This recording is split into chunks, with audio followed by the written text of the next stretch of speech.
going to go over the properties of zeros of polynomials.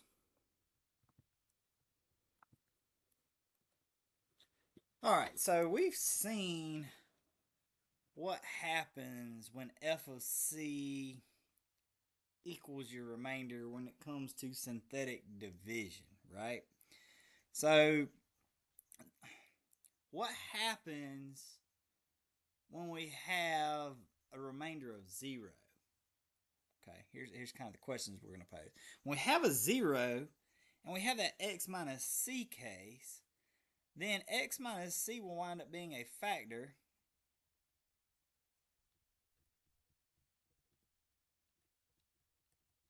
of that f of x term, which means that x equals c is a 0 of f of x. Okay, these are going to be some key points that help us kind of solve going forward. All right, so let's look at some very simple examples here. It says we want to factor the following into linear factors. First one's really easy. I've got an x squared minus 4x minus 12. Okay, this one's easily factorable. Okay, so I'm going to factor it into two terms. Since I have a very simple x up here with no coefficient, should just factor into an x term times an x term.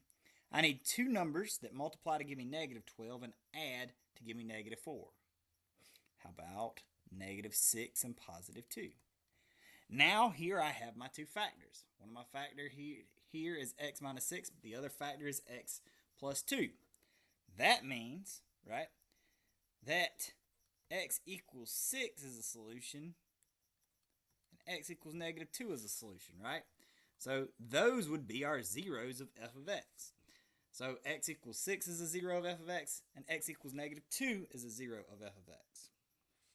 All right, let's move forward.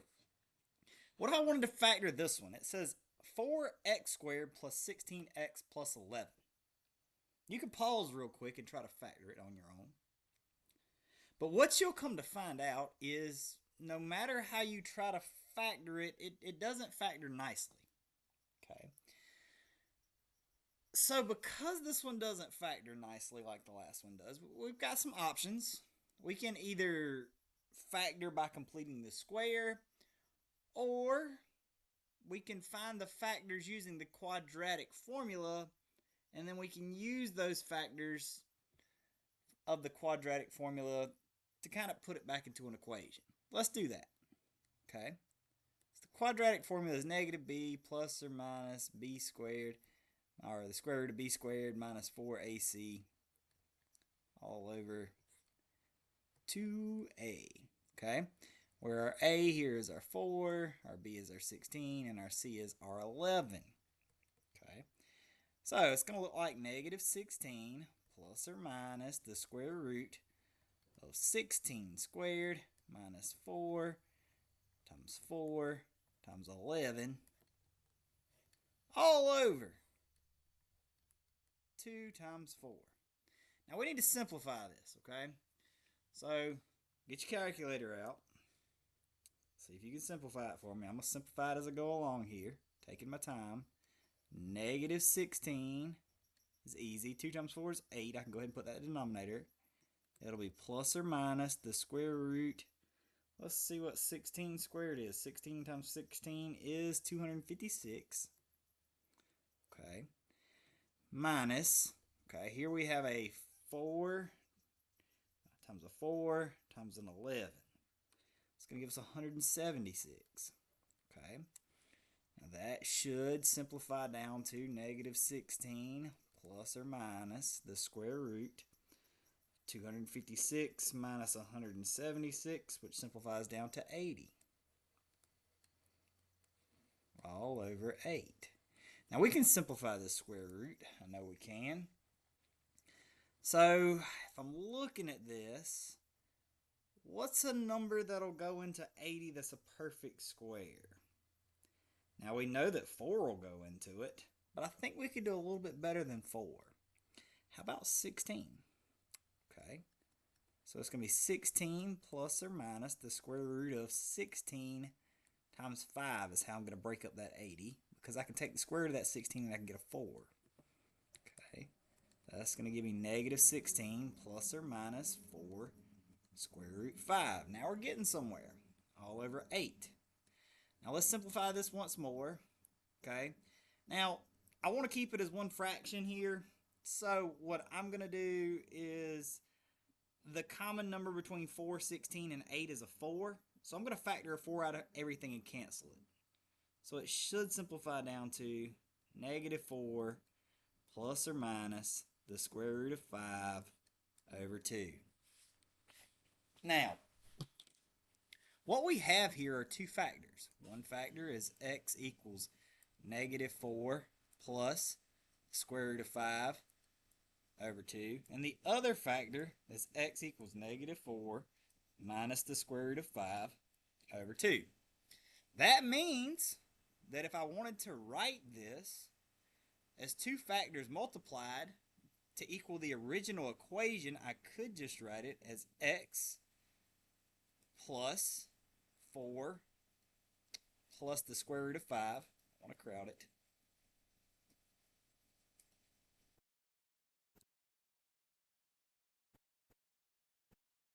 All over 2 times x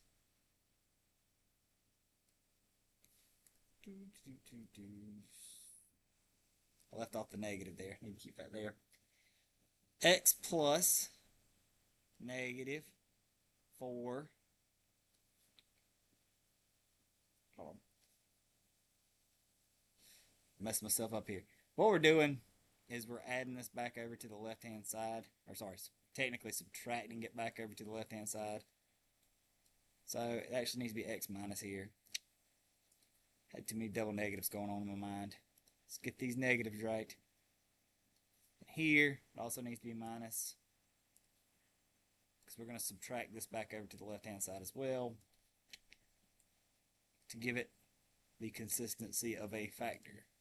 Right, so it'll be x minus. Right, and then we'll write the factored term there. All right, not the prettiest thing in the world, but it's there. We have our two factors, and technically, if you multiply these together and simplified it, it will take you some work, but you could get back to the original. Okay, now, like I said, not everything's always nice and pretty like it is here. Sometimes it takes a little work to get those factors, right? Sometimes we could wind up in a scenario where we have an irrational zero, like we just did. This is an irrational zero, okay? Irrational zeros, right there, had two of them. We could also wind up in scenarios where we have complex zeros, so zeros that contain this I term. Okay, those are possibilities. It doesn't always wind up being nice and neat, where we have nice and neat whole number factors here. We could wind up with some irrational zeros or some complex zeros. Okay. Now, once we expand, because we can work with quadratics pretty well. Okay, we should be able to manipulate those pretty well by now. Once we expand past quadratics, we can get a little creative. Okay. So example 3 says we want to factor into linear factors. We have f of x equals x to the 4th minus x squared minus 2. Given that f of I equals 0. Now, hopefully when you look at this one, something's going through your mind. Now, it does say factor into linear factors where you have x to the 4th minus x squared minus 2, given that f of I equals 0. But hopefully maybe that u sub thing we did earlier this semester kind of goes through your mind, where u here we would let it equal x squared. So that we could really just rewrite this as u squared minus u minus 2. And we could easily factor that into a u minus 2 times a u plus 1. Because u times u is u squared. U times 1 is 1u. Negative 2 times u is negative 2u. If you combine the negative 2u and the 1u, it gives you a negative u. And a negative 2 times a positive 1 is a negative 2. Then you could back sub the x squared back in. And you wind up with something that looks like x squared minus 2 and x squared plus 1. Okay. All right, we're getting somewhere. We did factors here.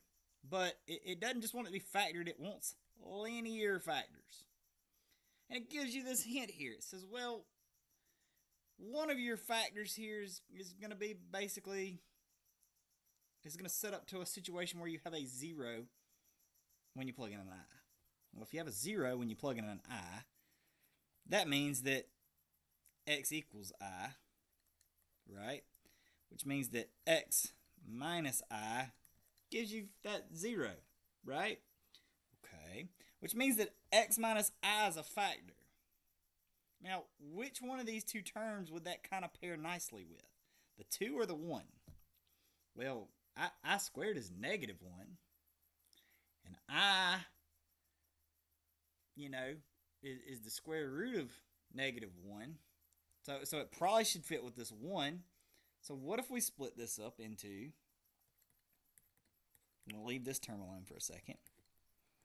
What if we were able to split it up into an x minus I and then an x plus I and kind of use its conjugate here? Because x times x is x squared. X times I cancels out with negative I times x.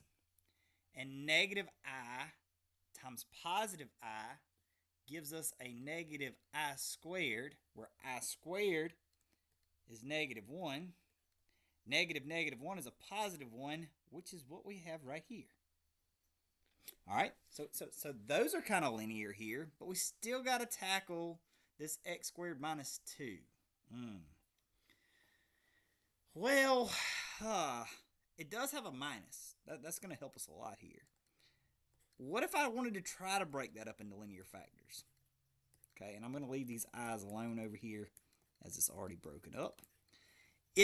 If I wanted to, it would have to be some form of this 2, right?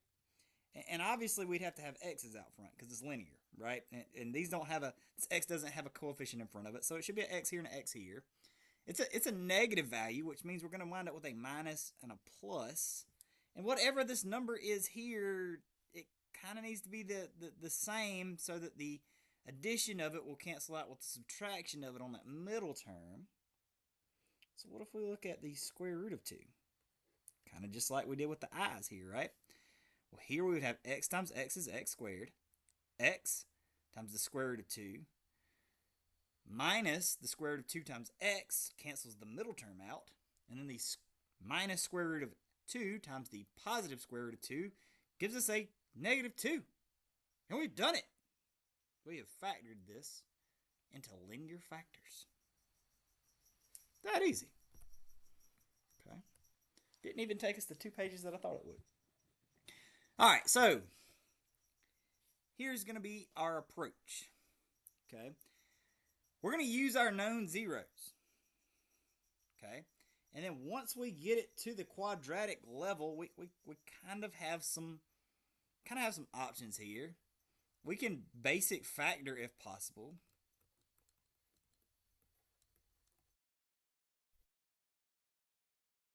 Or we could use the quadratic equation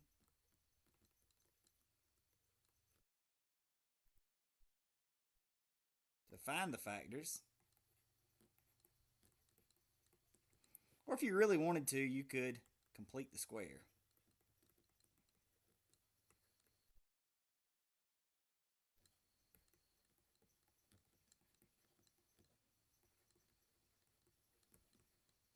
Okay? All right, let's look at this one. This one says x to the 4th minus 10x to the 3rd plus 22x squared minus 2x minus 35, and that f of 2 minus I equals 0. We want to state all zeros of f of x, and then we want to factor f of x into linear factors.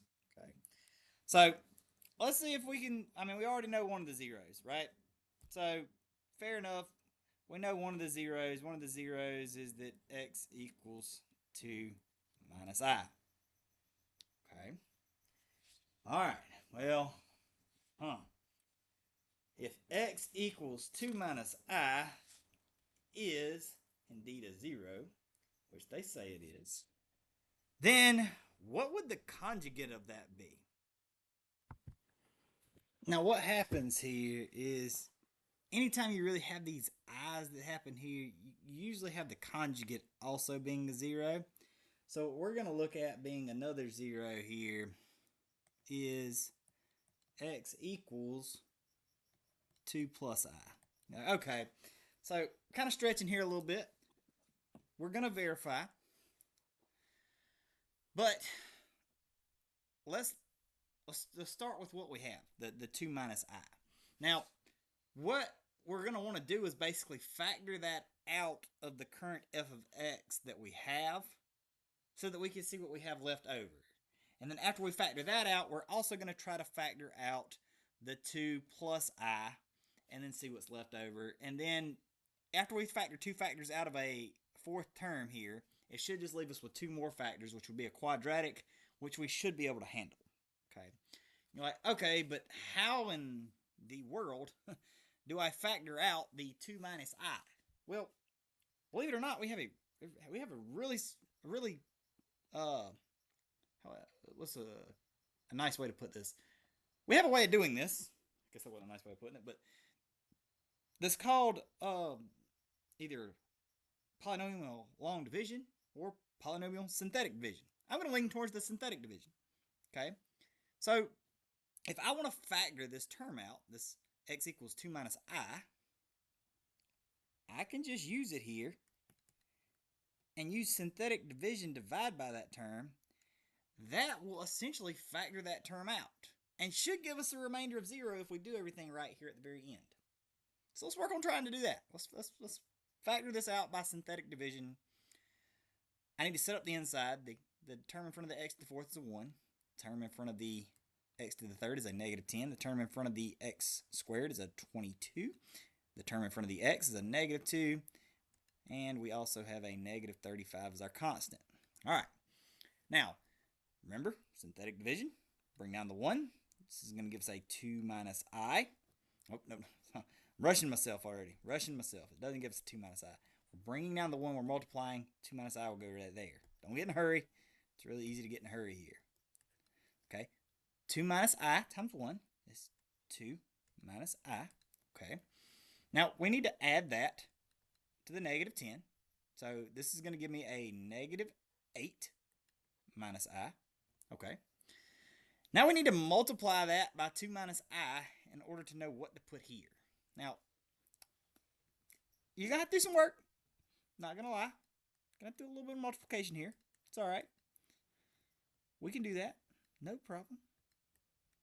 Let's do this multiplication real quick. 2 times negative 8 is negative 16. 2 times negative I is negative 2I. Negative I times negative 8 is positive 8I. And negative I times negative I is positive I squared. If we simplify this, it goes down to negative 16 plus 6I. And I squared is negative 1. So it means it really simplifies down to negative 15 plus 6I. All right. Let's see what we can do here. Make sure I did that right. Nope. Where'd I mess up? Please tell me you're yelling at the screen. Stop, Mr. Shipes. You messed up. Negative 1 and negative 16 isn't a negative 15. It's a negative 17. Keeping you on your toes here. Keeping you on your toes. Awesome. Now we're going to put that right here. Negative 17 plus 6I. Okay. All right. We need to add that to the 22. That's going to give us a 5 plus 6I here. All right. I think we've got that well and in order. Now, we need to go back over here. We need to multiply 2 minus I times that 5 plus 6I. All right, 2 times 5 is 10. 2 times 6I is 12I. Negative I times 5 is negative 5I. And negative I times 6I is negative 6I squared. Okay. That gives us a 10 here. A negative 7I here. And I squared is negative 1, so negative 1 times negative 6 is positive 6, which means this simplifies down to 16 minus 7i. Very nice. Now 16 minus 2 is 14. Okay. We got one more multiplication to do, but this one should turn out to be a 35, so it cancels. But let's see if it works. So 2 minus I times 14 minus 7i. Okay. 2 times 14 is 28. 2 times negative 7i is negative 14i. Let's see. Did I do that right? 2 minus I, 14 minus 7i. Where did I mess up, class? Where did I mess up? This is supposed to be a plus 7i. Man, I am not on my game tonight. Hopefully y'all are catching these mistakes as quick as I am. Oops, sorry. That wasn't supposed to be a plus. Yes, it was. All right. Back to it. 2 times 14 is 28. 2 times 7i is positive 14i.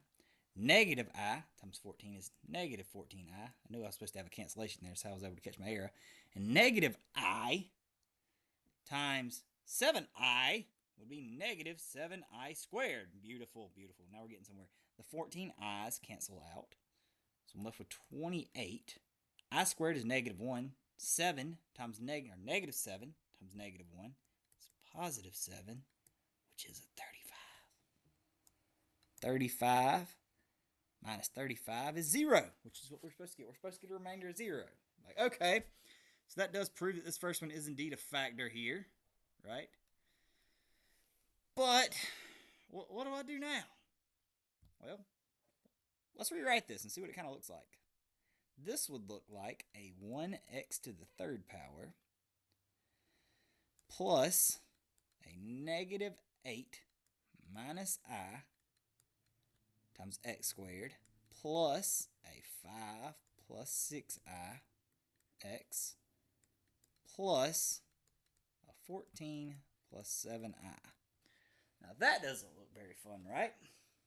Well, let's try this conjugate here. See if it's a factor as I claim it is. What that means is I'm going to need to write it right here. 2 plus I, sorry. There it is, 2 plus I. And we're going to need to do synthetic division again. But this time we'll use this term. Okay, so I'm going to pull the numbers out front, down, put it in my synthetic division here. It's going to be a 1, a negative 8 minus I, a 5 plus 6i, and a 14 plus 7i. All right, well, let's try to synthetically divide here. First thing I'm going to do is pull down a 1. Okay, 2 plus I times 1 is 2 plus I. All right, whew. What happens here? Well, I have a positive I and a negative I. I'm adding them together. They cancel out, so I'm really just looking at negative 8 plus 2, which is negative 6. Okay. Well, how about negative 6 times 2 plus I? Well, that's going to give me a negative 12 minus 6i. Would you look at there? That 6i cancels out with the negative 6i. And then I really just have 5 minus 12, which is negative 7. Well, how about negative 7 times 2 plus I? That's going to give me a negative 14 minus 7i. Looks like the negative 7i cancels out with the positive 7i. The positive 14 cancels out with the negative 14, and I have a 0. Very nice. Well, let's write this quadratic.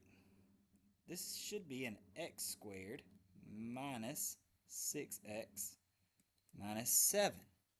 That's the quadratic that remains, right? Well, we can factor that.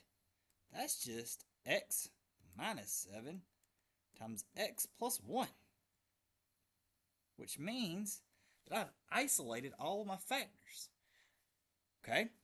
all my zeros, well, I have my first two zeros here. My other two zeros are x equals 7, and then x equals -1. Very nice. So I have all four of my zeros here. What if I wanted to write it as a linear, all as linear factors? I'm going to change the color of my marker here.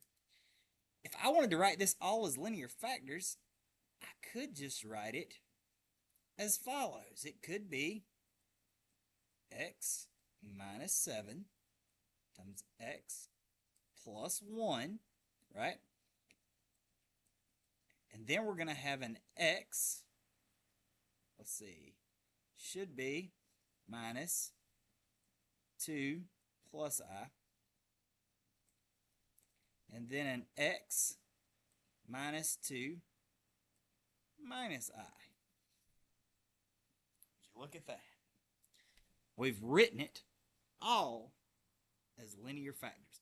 And remember, if you're like scratching your head really hard right now, like, okay, where did he go from over here to right there? Remember, all you do, x equals -1 is the same thing as x plus 1 equals 0. That's where I get the x plus 1. X equals 7 is just the same thing as x minus 7 equals 0. X equals 2 plus I is the same thing as x minus 2 minus I equals 0. That's where that last term came from. And then this term here, the x equals 2 minus I, that's the same thing as x minus 2 plus I equals 0, which is where that third term came from there. So, we're able to write it now as linear factors. Super nice. Okay, didn't even have to use both pages.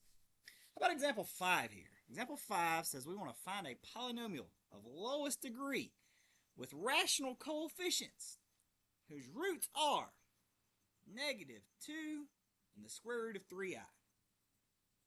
Okay, so we know we've got some roots here. One of the roots is x equals -2. The other root here is x equals the square root of 3i. And I don't think that I is underneath the square root. So, I'm going to make sure I write it that way.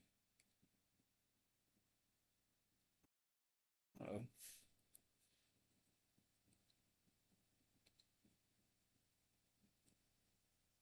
Okay. Now, just as in that last example there, when we had that I, we kind of want to do the conjugate of it, which is really where we just kind of made part of it negative, right? We do the same thing here.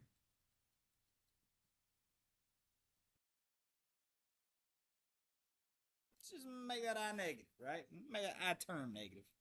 That way it has a conjugate, so that hopefully some cancellation happens there, so that when we get back to the original, we don't have an I in it, because we want it to be rational. Okay? We want a polynomial with rational coefficients. Now, here's what we're going to do. Okay? We're going to back this out. This is the same thing as x plus 2. This is the same thing as x minus the square root of 3i. And this is the same thing as x plus the square root of 3i. Okay?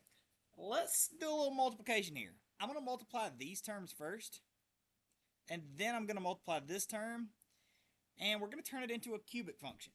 And we're going to see if that cubic function has rational coefficients. If it doesn't, we'll see what we can do to make it have rational coefficients. We might have to add another factor in. But I think by adding this conjugate factor in here with the I, we're going to take care of all the problems.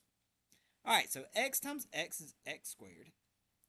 X times the square root of 3i is the square root of 3i x. And the negative square root of 3i times x is minus the square root of 3i x. And then the negative square root of 3i times the positive square root of 3i is minus, let's see, negative, the square root of 3 times the square root of 3 is 3. I times I is I squared. We'll leave it like that for now. Okay? Now, if I simplify this middle term here cancels out. Square root of 3i x minus the square root of 3i x cancels out. I squared here is -1, right? So this is really just x squared minus 3 times negative 1, which is the same thing as x squared plus 3. Okay?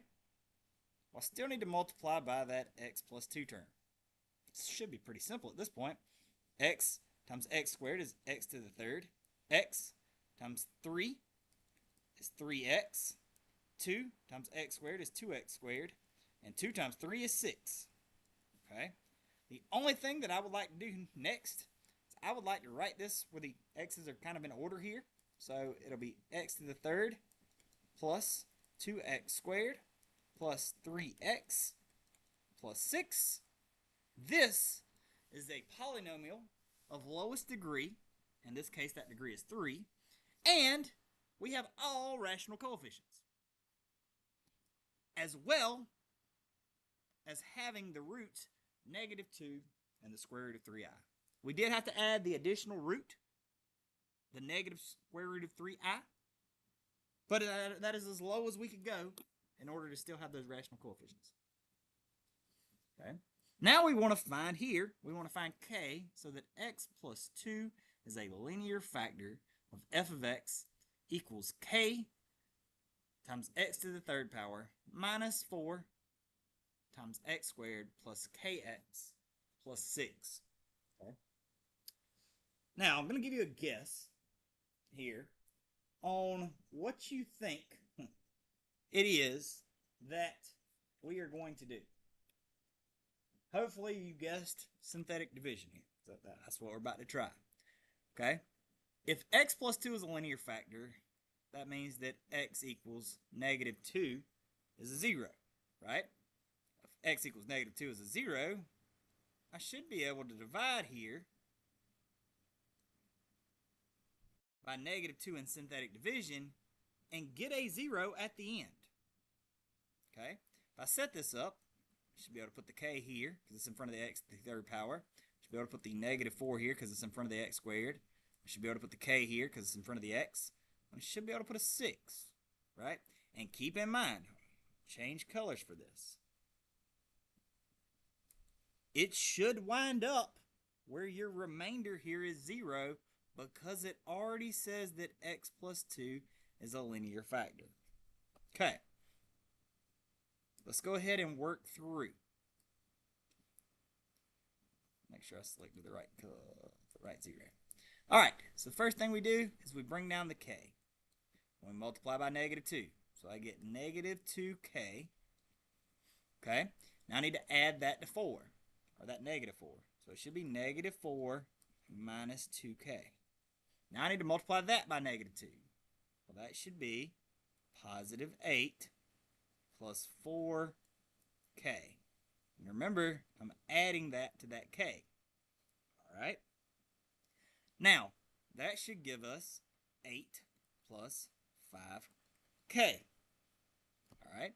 Now I need to multiply that by negative 2. That gives us negative 16 minus 10k. All right. Now I'm going to move that 0 to the side for a second. And I'm going to see what this actually gives us here. Okay, so if I add this, I'm going to get negative 10 minus 10k. We know, because x plus 2 is a linear factor, that it's supposed to be 0. That means that negative 10 minus 10k is supposed to be 0. That's a very simple linear equation that we should be able to solve. We can add 10 to the other side. Here I'm going to get negative 10k equals 10. I'm going to divide by negative 10. And I'm going to get that k equals negative 1. We found k. K is negative 1. So evidently here, our original was supposed to be negative 1 x to the third power minus 4 x squared minus 1 x plus 6.